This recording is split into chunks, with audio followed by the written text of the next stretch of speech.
Hello friends, આજે આપણે બનાવીએ ઘૂઘરા.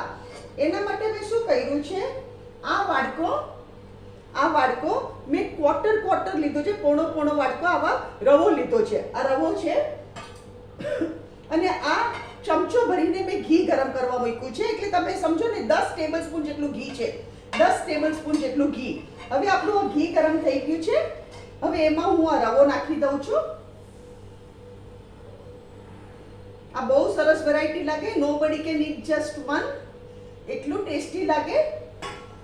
હવે આ રવાને શું કરવાનું, આપણે આ ઘીમાં શેકવાનું. આ રવાને આપણે બરાબર રીતે શેકવાનું. અને લગભગ તમે સમજો ને 15 થી 20 મિનિટ લાગે. ધીરો ફાસ્ટ કરતા જવાનું ગેસને, પણ બહુ ફાસ્ટ નહીં રાખવાનો. રવો બધો શેકાઈ સરસ જવો જોઈએ. અને આ મેં પહેલા શેકીને નથી રાખ્યો, કાચો રવો જ છે. એટલે ઓછામાં ઓછી 15 થી 20 મિનિટ તો લાગશે જ. એટલે આપણે આ રવો આને શેકી કાઢીએ.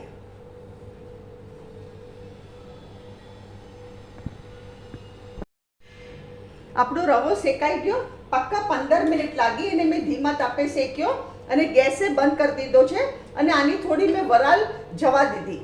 થોડી વરાળ એટલે આપણે શું કરવાનું, હવે આ જે વાડકા તમને માપ આપેલું એ ક્વાર્ટર વાડકો મેં સાકરને પીસી કાઢી છે, બુરી સાકર છે, એ આપણે આમાં નાખી દેવાની.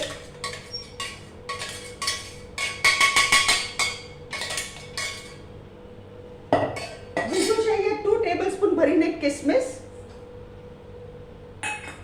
અને હું છે ને રેડીમેડ મિલ્ક મસાલા લઈ આવી છું. આ મિલ્ક મસાલા 2 ટેબલ સ્પૂન ભરીને છે.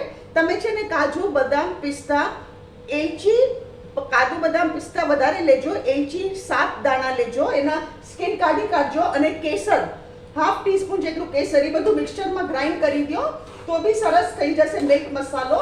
અને હું તો રેડીમેડ જ લઈ આવી છું મિલ્ક મસાલો. આમાં કિસમિસ એ બહુ સરસ લાગે, કિસમિસ ખાસ નાખજો.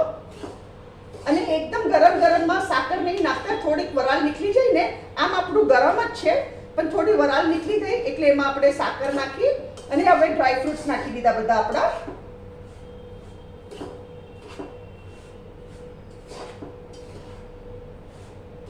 આખા ઘરમાં મસ્ત સુગંધ આવે છે.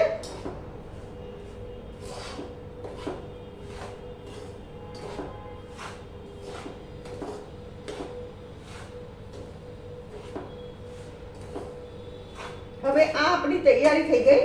હવે શું છે, આ ઠરવા મૂકવાનું. આને એકદમ ઠરી જાય પછી જ કરાય. ત્યાં સુધીમાં આ અડધો કિલો મેંદો છે.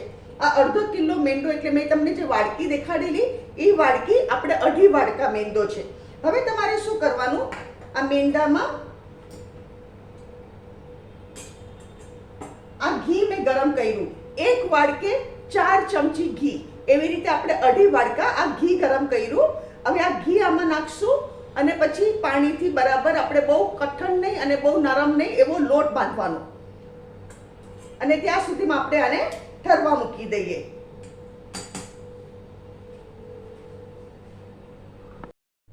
આ આપણો લોટ બંધાઈ ગયો. આવી રીતે મેં લોટ બાંધ્યો છે ને, એના ઉપર ભીનું કપડું ખાસ આપણે પાથરવાનું.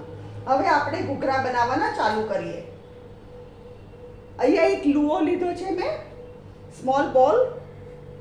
હવે હું પૂરી વણું છું અહીંયા.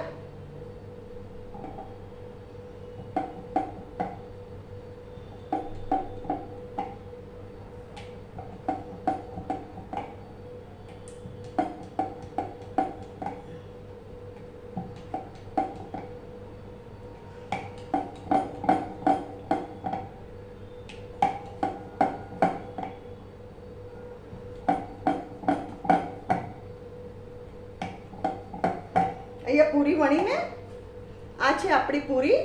હવે આને શું કરવાનું, આને અંદર ફિલિંગ કરવાની.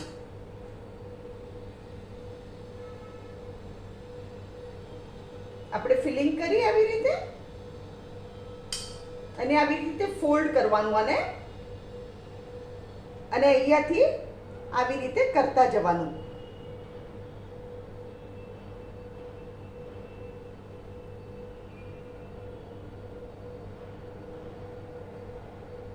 આમાં જરા મહેનત પડે પણ લાગે બહુ ટેસ્ટી આપણા ઘૂઘરા.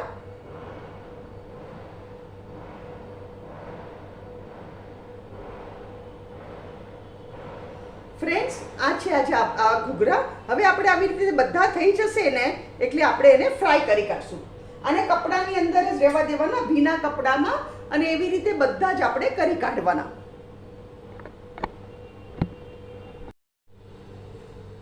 આપણા બધા ઘૂઘરા તૈયાર થઈ ગયા. આ જુઓ, આ એકદમ સરસ રીતે બધા થઈ ગયા.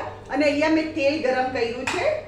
આને ભીના કપડામાં જ રહેવા દઉં છું અને એક એક કરીને આપણે એને અંદર નાખીએ ગરમ તેલમાં. અને બહુ ફાસ્ટ ગેસે નહીં અને બહુ ધીરા તાપે નહીં, ધીરો ફાસ્ટ કરતા જશું. અત્યારે મેં ગેસ ધીરો કર્યો છે.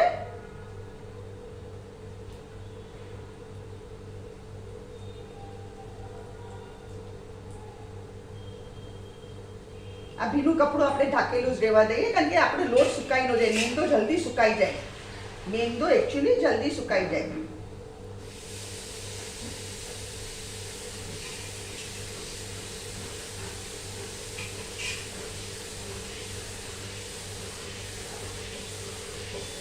આ એક બાજુથી ફ્રાય થઈ જાય એટલે હું એને ઉથલાવું.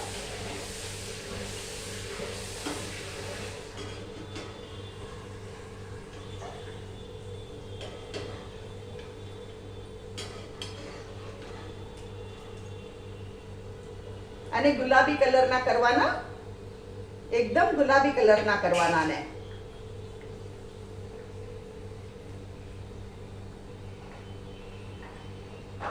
બધા ઘૂઘરા ફ્રાય થઈ ગયા. આપણી પૂરા તૈયાર થયેલા છે. અગર તમને મારી વિડીયો, અને આને ન્યૂઝપેપર પર જ મૂકજો, ન્યૂઝપેપર કા ટિશ્યુ પેપર ઉપર, એટલે એક્સ્ટ્રા ઓઇલ જે હોય એ એબ્ઝોર્બ થઈ જાય. અગર તમને મારી રેસીપી પસંદ આવે તો કમેન્ટમાં પ્લીઝ જરૂરથી લખજો અને મારી ચેનલને જરૂરથી સબસ્ક્રાઈબ કરજો. Thank you.